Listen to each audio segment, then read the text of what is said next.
Kembali lagi di Kisah Inspiratif bersama Cilok Goreng Setiabudi. Nih tadi aku udah ngobrol-ngobrol bersama Pak Redi selaku owner dari Cilok Goreng Setiabudi. Di sebelah Pak Redi sudah ada Pak Mulyadi nih, Pak Mulya selaku manajer operasional dari Cilok Goreng Setiabudi. Nih, aku mau ngobrol sama Pak Mul. Promosinya bisa dijelaskan mungkin Pak Mul seperti apa untuk Cilok Goreng Setiabudi ini? Promosinya kita banyak ya, berbagai macam cara. Oke. Dari melalui IG, terus macam event-event bazar. Oh, event-event bazar juga sering? Ada, sering, alhamdulillah. Oke. Kita diikut sertakan. Betul? Jadi kita biar supaya mengenal, Ya. biar tahu bahwa cilok goreng gitu.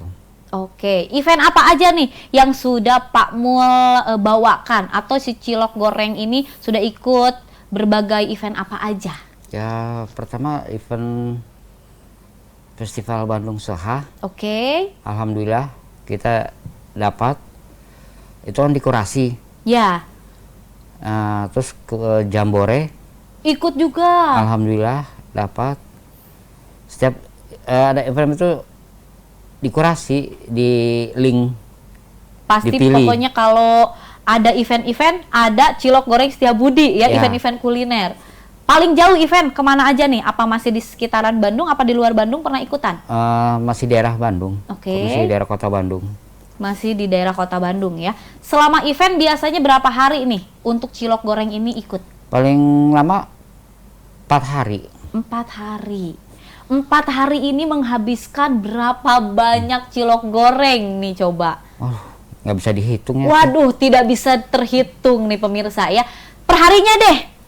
Kalau untuk event ya, perharinya mengeluarkan berapa banyak cilok goreng? Kurang lebih 1000 Kurang lebih 1000 tusuk. Oke. Itu yang lagi ramai lagi mah acara Festival Bandung Soha itu lebih.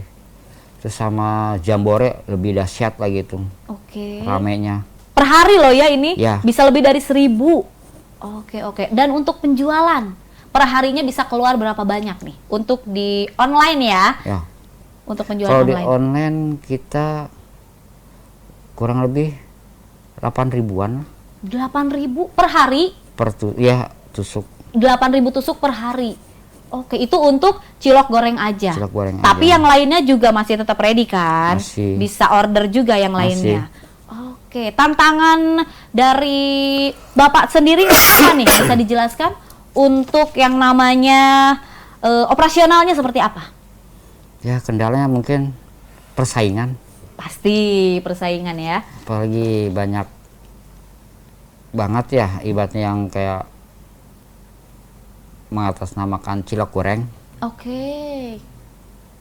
Soalnya kan kita kan satu induknya di Setiabudi. Betul. Oh, ini ada juga ya yang mengatasnamakan. Oh.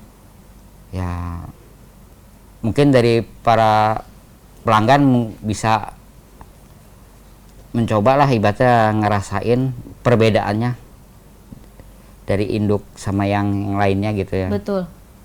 Bisa membedakan mana yang aslinya cilok goreng Setiabudi dan cilok yang lain. Iya. Oke, dari rasa, Rasa. apa penampilan, apa harga, apa bagaimana? Satu rasa, Betul. kedua harga. Oke, apakah lebih mahal atau lebih murah? Ya kita lebih murah. Oke, baik siap. Itu dari Pak Mul ya. Ya. Kita kembali lagi ke Pak Redi. Nih Bapak, tadi kan karyawannya sudah ada 15 orang. Terus mempekerjakan tetangga-tetangga sekitaran rumah. Dampak positifnya seperti apa sih bagi lingkungan Bapak nih? Alhamdulillah dampak positifnya di lingkungan kita kebersamaan ya. Kebersamaan menjalin silaturahminya bagus.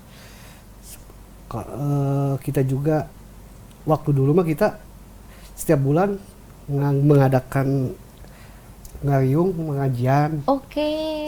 Setiap bulan. Setiap bulan. Nah, begitu pandemi ya itu kita break semua. Oke. Nah di situ temui untuk saat ini paling kalau ada acara di masjid, kalau ada acara ya paling disitulah kita bisa bersedekahnya. Oke, siap. Jadi di lingkungan ngaruh banget positifnya ya untuk lingkungannya Bapak nih. Ini aku penasaran banget nih, pengen bertanya sama Bapak ya. Ini kan tadi Bapak produksinya ada cilok, ada cireng, ada cimol. Ini dari peracian kan? Ya. Apakah satu aci ini bisa dibikin jadi macam-macam varian tadi? Apa ada khususnya untuk cilok acinya ini, untuk cimol acinya ini? Apakah beda-beda? Apa sama sih Pak? Aci itu banyak jenisnya. Oh gitu. Banyak jenisnya. Dan untuk pembuatan cilok, cireng, cimol itu beda. Oh beda. Beda. Bisa dibikin, cuman hasilnya nggak bagus. Oh gitu. Nah, makanya kita dikhususin buat cilok itu acinya ini, buat cireng acinya ini. Beda-beda ya, walaupun sama namanya aci, ya. Tapi diperuntukannya beda-beda. Beda-beda. Oke. Bisa jadi cilok, cuman rasa dan teksturnya pasti beda. Dibikin cireng dengan aci yang untuk cilok itu pasti akan beda. Teksturnya dari kelembekan apa? Iya, kelembekan apa kekerasan ya. Iya, betul. Kalau batagor sendiri pakai aci juga? Batagor. Iya. Kalau batagor ada campuran dari ikannya juga. Ada, tapi pakai juga. Aci juga. Dari Oke, aci juga. Siap. Apalagi bakso ya. Bakso. Yang Bapak bikinnya baksonya bakso sapi apa bakso ayam? Bakso sapi. Bakso sapi. Kita ada juga mangkal di belakang Cilok Goreng Setiabudi-nya. Oh, si kios baksonya. Namanya? Bakso Setiabudi. Bakso Setiabudi, ownernya masih yang ini. Cakep. Jadi satu owner bisa memiliki cabang-cabang peracian yang lain nih ya. Oke. Nih, aku mau nanya nih sama Pak Redi ya. Apakah pemerintah kota atau provinsi ini membantu secara modal? Apa seperti apa nih Pak? Alhamdulillah kalau dari pemerintah kita berkolaborasinya dengan kalau di segi modal kita belum ada ya. Cuman kalau kita dinaungi dan dibawahi sama pemerintah itu iya sampai saat ini juga kita kita diberikan kewenangan untuk bergabung di dinasnya. Betul. Di KOP UKM. Nah itu kita sampai saat ini kita bisa bergabung itu alhamdulillah. Jadi ada yang menaungi Bapak ya. Jadi ada wadah. Ada wadahnya. Untuk kita berinspirasi, inovatif. Nah di situ juga kita suka ada info dari ada IPAN, ada apa, nah dari situ. Oke. Jadi pemerintah membantu dan memfasilitasi. Membantu memfasilitasi atau mungkin ada rapat-rapat kerja atau pelatihan-pelatihan. Nah, ada juga pelatihan. Nah itu rutin hampir setiap bulan ada itu. Ada pelatihan. Dari mulai intinya maka kita tentang kemasan. Oke, ada pelatihannya juga ada ya? juga dari mulai informasi tentang expire, dari mulai tentang kemasan juga, dari mulai bahan baku itu kita didampingi, disosialisasikan seperti itu. Hampir setiap bulannya. Ya. Kebetulan Pak Mul yang mengikutinya. Oke, siap yang mengikuti rapat-rapat. Pelatihan Pak Mul ikut juga? Ikut. Oke, selain Pak Mul, menurunkan berapa orang untuk pelatihan? Saya sama Pak Mul aja. Oke, yang ikut pelatihan. Jadi kalau misalkan Pak Mul ada halangan saya.